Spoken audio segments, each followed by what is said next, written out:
CBN Sustentabilidade, com Rosana Jatobá.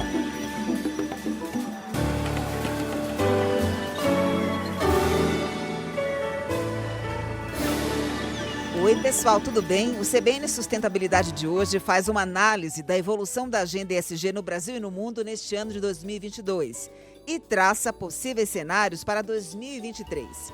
Eu converso com Fábio Alperovitch, sócio fundador da Fama Investimentos. Fábio, que prazer te receber de novo aqui no CBN Sustentabilidade. Seja muito bem-vindo. Muito obrigado, Rosana. Adoro estar aqui. Obrigado mesmo por esse espaço. Prazer nosso. Fábio, enquanto a gente está aqui destacando a necessidade de um mercado mais responsável, mais consciente com relação à emergência climática, existe um movimento em curso, um movimento anti-ESG, principalmente nos Estados Unidos, entre alguns políticos ali da Flórida, Utah e Texas, também abrangendo investidores e até procuradores. O argumento deles é que a agenda ESG põe em risco setores chaves da economia americana, como o de combustíveis fósseis, já que o sistema ESG prioriza investimentos voltados a uma economia de baixo carbono. Na sua avaliação, isso derruba a tese de que o sistema ESG faz bem para os negócios? Aliás, toda discussão sobre o sistema ESG começou assim: sustentabilidade rima com rentabilidade? A sua pergunta é excelente. E se a gente tem no Brasil a percepção de que estamos num país polarizado, os Estados Unidos é ainda mais polarizado. Eles vivem ali uma situação de polarização extrema e bastante acirrada, bastante apertada já há um tempo. As últimas eleições foram, enfim, bastante disputadas, e as eleições agora, muito recentemente, também numa virada ali do Partido Democrata, ficando com uma vantagem muito pequena. Então, esse é o cenário americano. E, infelizmente, muito infelizmente, as questões, os pilares ESG, não estou falando nem do ESG em si, mas os pilares ESG, que basicamente são meio ambiente e direitos humanos, eles foram ideologizados. Portanto, o debate qualificado a respeito de sustentabilidade, se é bom para os negócios, se não é bom para os negócios, as questões acadêmicas que suportam isso, sequer são levadas em consideração. Ali é quase um fla-flu, no sentido de que um determinado partido defende algumas agendas e, portanto, o outro partido é totalmente contra as agendas, esvaziando completamente o debate. Então, é muito mais importante ser contra, porque o outro é a favor, do que efetivamente levar em consideração se as questões são ou não são válidas. Então, a gente está, nesse momento, numa polarização total dentro do mercado americano, em que alguns estados onde predominam o Partido Republicano, essa agenda anti-ESG vai ganhando força. Mas o debate especificamente sobre o ESG é esvaziado. Ele não existe no sentido de, poxa, vamos sentar e ver se é bom para os negócios, se não é bom para os negócios, se é bom para o planeta, se não é bom para o planeta, para as pessoas ou não. Ele é simplesmente contrário a uma agenda do outro partido. Isso não leva a absolutamente nada, a não ser o acirramento dessa polarização e uma interdição de um debate qualificado. Quer dizer, então, que esse argumento de que a agenda ESG não faz bem para os negócios da economia americana é mais um argumento. O que a gente está observando de fato é que essa agenda está sendo contaminada pela questão político-ideológica, o que os analistas chamam dessa guerra cultural, em que você tem assuntos variados, atingindo o extremo da polarização, dividindo as pessoas sem possibilidade qualquer de negociação. Perfeito, é muito por aí, são questões extremamente complexas e que não podem ser debatidas através de manchetes. Simplesmente dizer eu sou contra combustíveis fósseis ou sou a favor de combustíveis fósseis não leva a absolutamente nada. A gente precisa entender como que é esse período de transição, de que forma é a transição, tem que entender o espaço temporal, tem que entender como que se incentiva determinadas energias, tem que olhar o presente versus o futuro, E se a gente ficar simplesmente no eu sou contra, eu sou a favor, esvazia o debate. A gente está, infelizmente, nessa fase. E quanto mais um lado grita, o outro vai querer gritar mais alto. E quem, portanto, está com o poder na mão, a caneta na mão, acaba até legislando ou usando a sua autoridade para poder esvaziar essa agenda. E essa agenda não é boa, ou desculpa, essa metodologia não é boa para ninguém.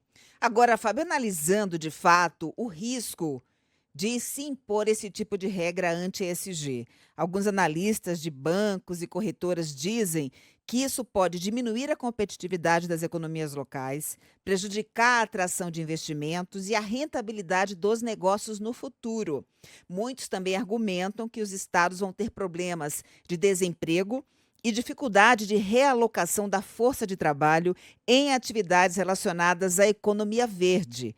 Muitos também serão prejudicados na hora de tomar recursos do mercado de capitais. Podem ter, inclusive, o perfil de dívida comprometido com taxas de juros maiores. Ou seja, resumo da ópera: essas regras anti-ESG vão fazer, no longo prazo, um grande estrago no mercado. Sim, e na verdade, a gente, ao esvaziar o debate, a gente aprofunda o problema, porque se existe, enfim, tem uma questão que é científica, não vou disputar ciência, a gente está em meio a uma mudança climática de maneira acelerada e que essa mudança está atingindo um ponto de não retorno. Então, enquanto o que se chama de guerra cultural, disputa ideológica, política, etc., ela segue em curso, esvaziando o debate qualificado, a gente vai protelando qualquer tipo de solução articulada e construída. E quanto mais a gente protela, maior a necessidade de uma mudança mais radical, né? Então, no sentido de, se a gente tivesse ouvido os alertas da ciência há 40 anos atrás, a gente não estaria nesse problema hoje. A gente tinha um espaço um espaço temporal para fazer uma transição muito suave. A cada ano que passa, esse espaço ele vai ficando cada vez mais diminuído, até que não há mais espaço de manobra. Então, eu acho que essa polarização, ela vai, quanto mais ela existe, mais ela aumenta, porque ao passar mais tempo, aqueles que estão preocupados com essa agenda, a cada ano vão precisar pedir coisas maiores ainda para poder reverter esse quadro. A gente precisa só lembrar que esse é um quadro irreversível quando passa de um determinado ponto, o que faz com que aqueles que estão preocupados com essa agenda fiquem em pânico e ainda radicalizem a situação. E aí, quando a gente está numa situação dessa, não há escuta do outro lado, né? Então, a gente está agravando ainda mais essa situação. Só um pequeno detalhe, desculpa, a gente está falando dos Estados Unidos, né? Se a gente estivesse falando que isso está acontecendo em qualquer outro país, isso talvez fosse contornável. A importância geopolítica e econômica dos Estados Unidos é muito relevante. Então, o que acontece nos Estados Unidos certamente repercute em muitas outras geografias. Então, agrava ainda mais esse problema.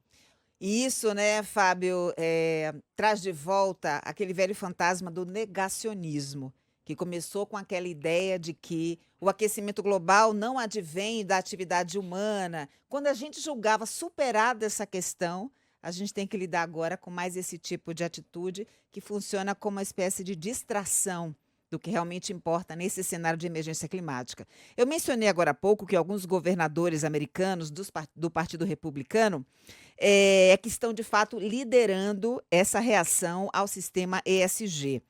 Isso preocupa muito porque a gente sabe que a agenda precisa de envolvimento do governo, não só nas decisões de alocação de recursos, mas também na agenda de regulação e de mensuração. Só que, além do Poder Executivo, que eu menciono aqui, o ataque à agenda ESG também está mobilizando, infelizmente, o Poder Judiciário.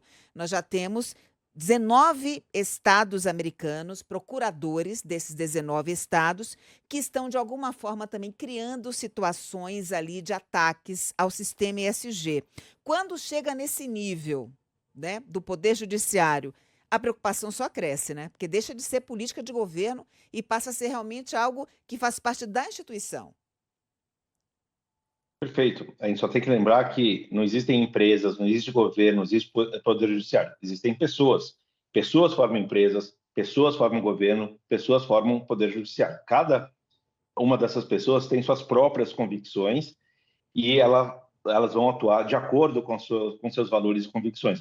Todas elas, enfim, são seres humanos que têm suas respectivas maneiras de pensar. Então, elas estão inseridas dentro desse contexto. A gente pode extrapolar isso só como exemplo, não está só na questão climática. A gente teve, durante esse ano, inclusive, uma questão de aborto, que também foi bastante, enfim, difícil a decisão do Poder Judiciário americano para aqueles que, enfim, têm uma visão mais progressista. Então, acho que a gente está numa situação, num contexto, num cenário de uma disputa em curso de vários assuntos que extrapolam a questão climática. A questão racial está no meio disso, a questão de diversidade em geral está no meio disso, e a questão climática também. É um retrocesso geral. Agora, Fábio, você já está demonstrando pela sua fala uma grande preocupação com relação a esse movimento anti-ESG. Ele tem condições de ser longevo, mas com o tempo, com a reação que o mundo também está apresentando por parte de grandes nomes, ele tende a se recuar. Os pilares que sustentam o ESG são basicamente ética, direitos humanos e meio ambiente.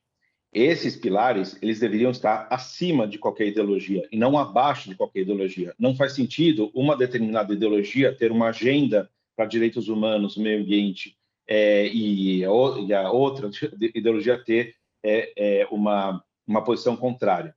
A gente deveria pensar em direitos humanos acima de qualquer ideologia. Então, ter empatia pelas pessoas, ter uma preocupação social e ambiental deveria ser uma preocupação comum a todos.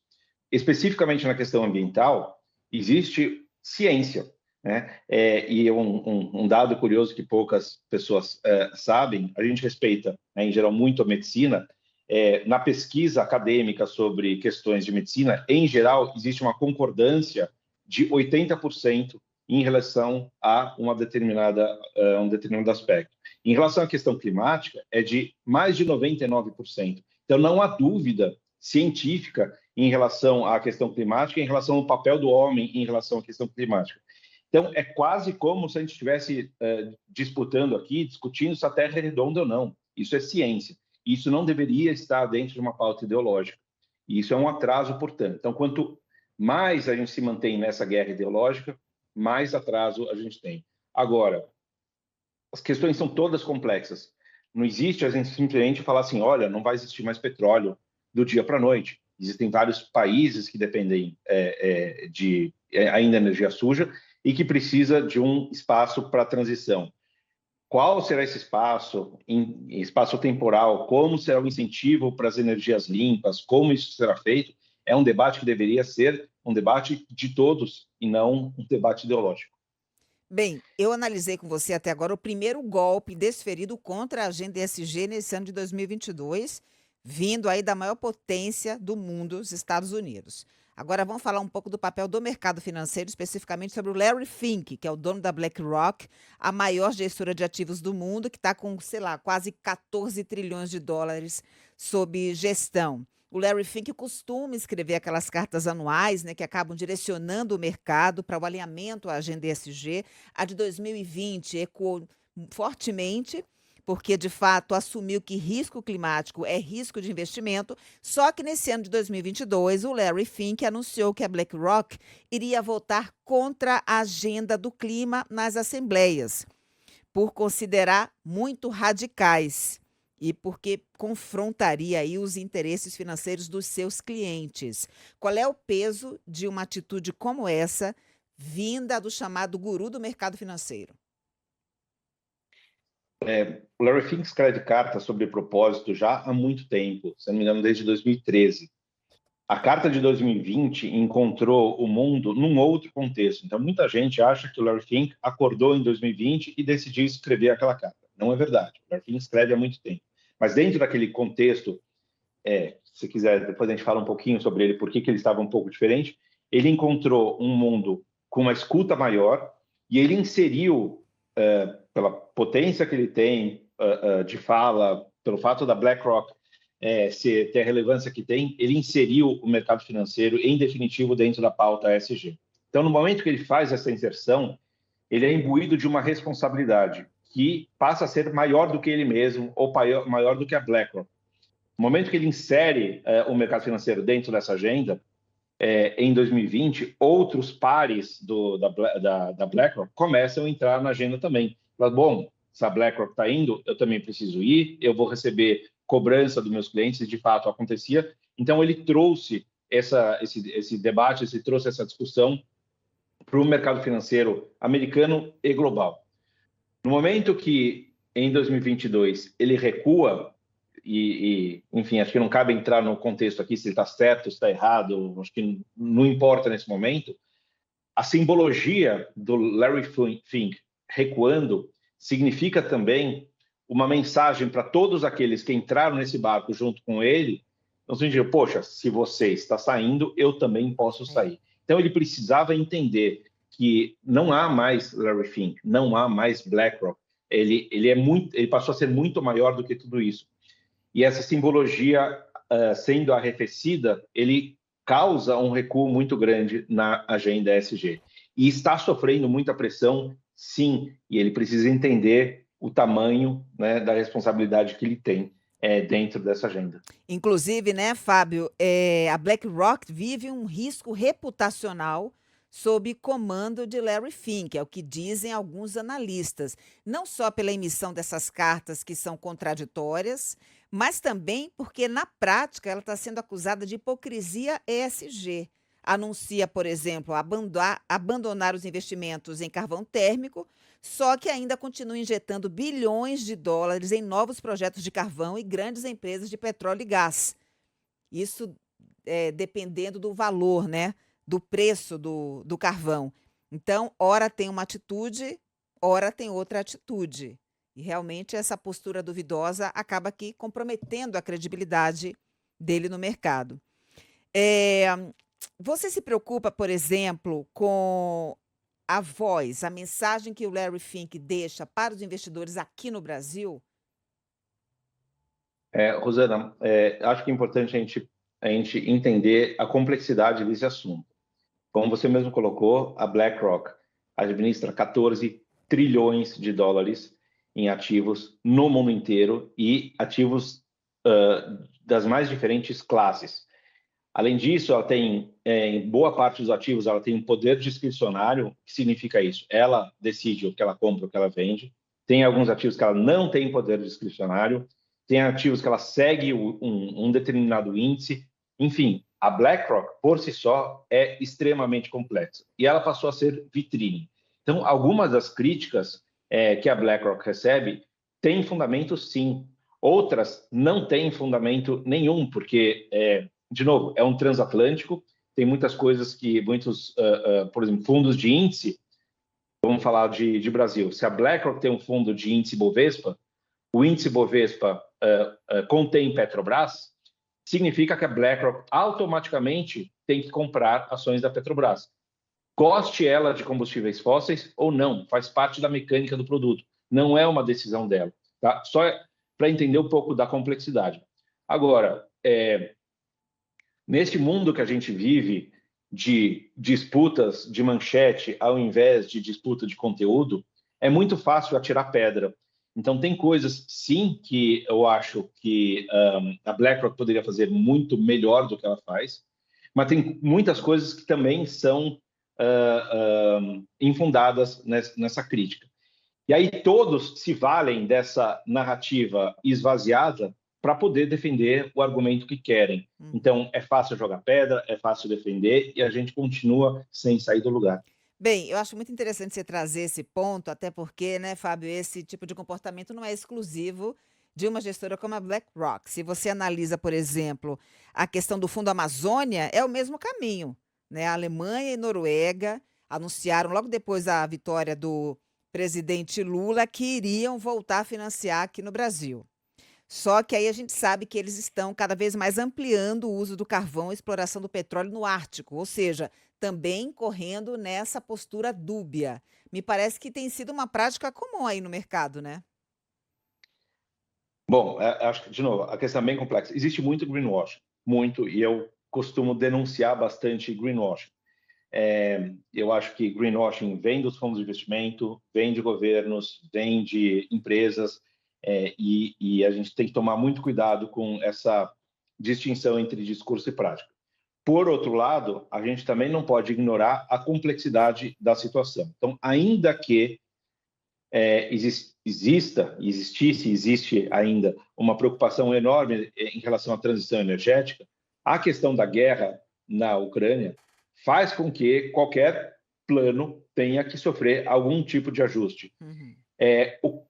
Tem uma questão de sobrevivência, né? Então, também é muito fácil acusar, falar, poxa, vocês religaram as minas a carvão, etc.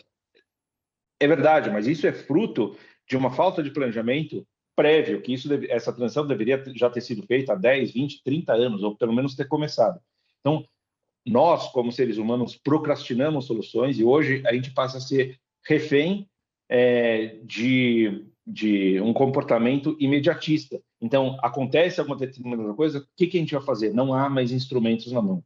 Então, procrastinamos e nos tornamos reféns de situações que acontecem, seja uma guerra ou seja uma questão climática que, às vezes, um inverno mais rigoroso faz com que seja necessário o uso de energias poluentes, porque senão as pessoas vão morrer também. Uhum. Então, a gente precisa entender um pouco melhor o contexto. Agora, por outro lado, se a gente dá desculpa para tudo, a gente também não avança. Uhum. Então, a gente precisa, sim, de uma política de transição séria para que não sejamos mais vítimas, né? Sejamos protagonistas de uma mudança. Bem, que bom que você citou a questão da guerra na Ucrânia, porque os especialistas estavam dizendo ali no começo que isso iria representar um retrocesso ambiental na medida em que o mundo iria voltar a utilizar o carvão em alta escala, né, em razão da interrupção do gás natural pela Rússia, mas que no longo prazo as energias renováveis se tornariam mais competitivas, uma vez que o petróleo ia se tornar mais caro. Hoje, olhando meses depois do início da guerra, como é que você enxerga esse impacto para a agenda ESG? Durante a guerra, ainda estamos durante a guerra, mas durante a eclosão da guerra, o estopim da guerra, houve uma disparada dos preços de energia, seja porque a Rússia é um grande exportador de petróleo, seja também por uma questão geopolítica, no sentido de, poxa, eu vou interromper o fornecimento de gás ou de petróleo, porque isso me favorece. Então, o fato é que a gente chegou numa configuração de mundo, do ponto de vista energético, que a gente não tem muita folga, não tem muita maleabilidade.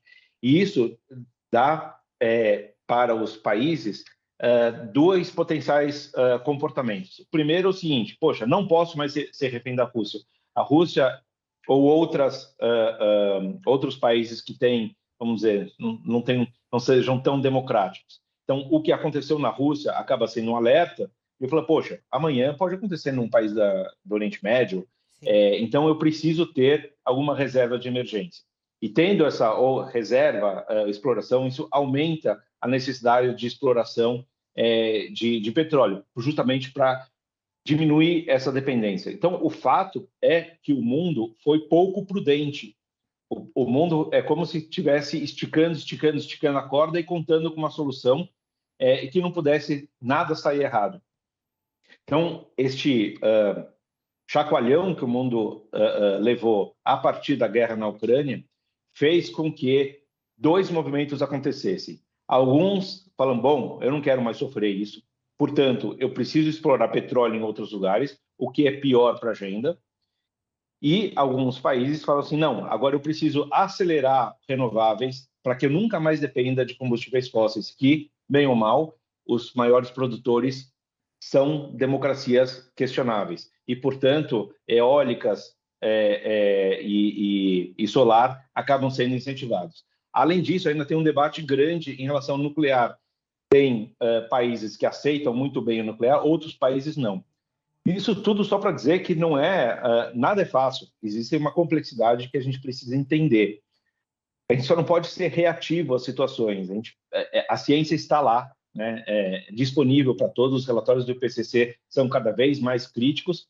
A gente já acabou de terminar a 27ª COP, né, que é a Conferência das Partes do Clima.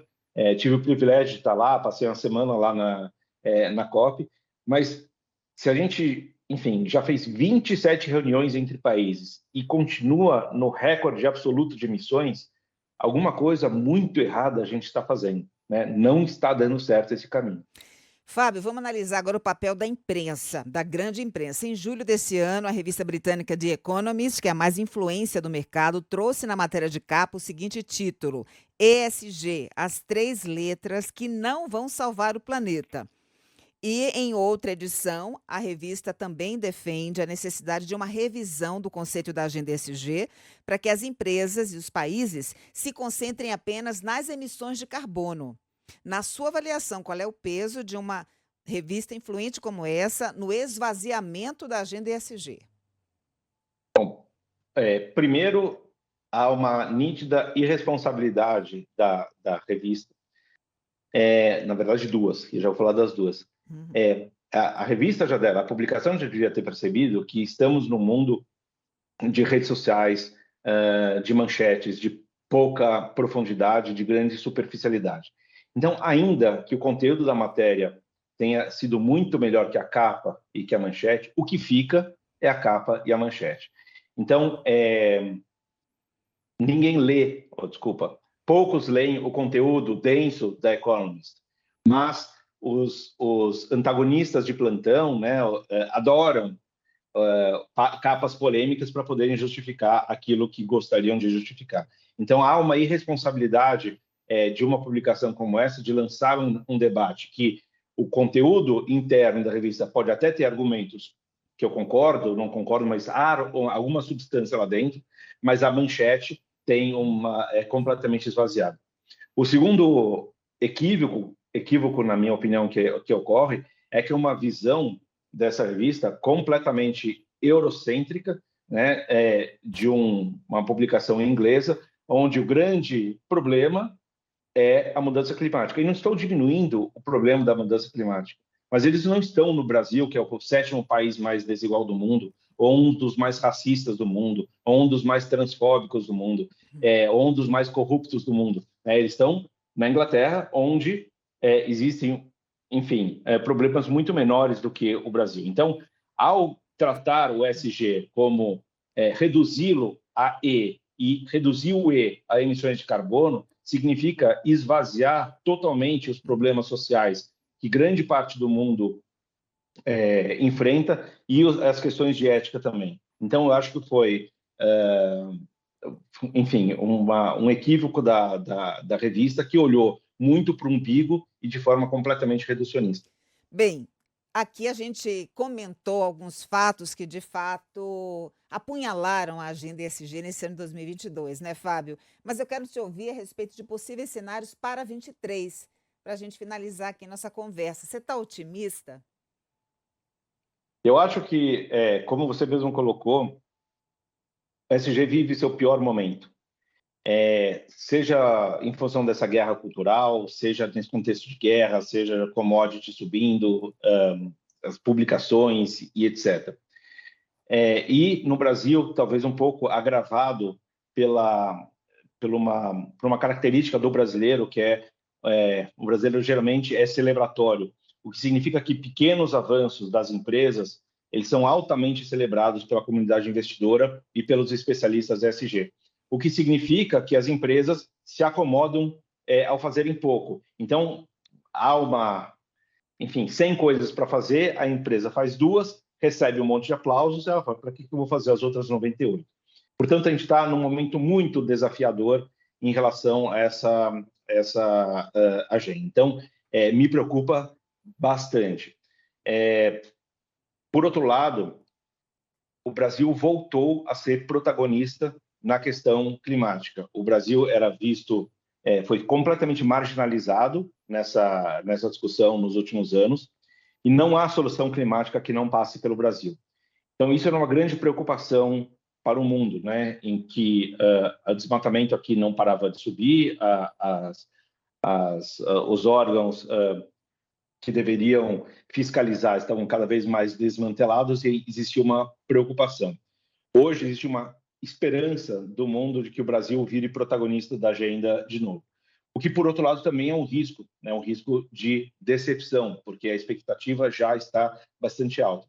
Mas eu acho que o mundo começa a olhar para o Brasil de uma maneira diferente que olhava anteriormente, mas o mundo precisa entender quão vulnerável é depender de governos.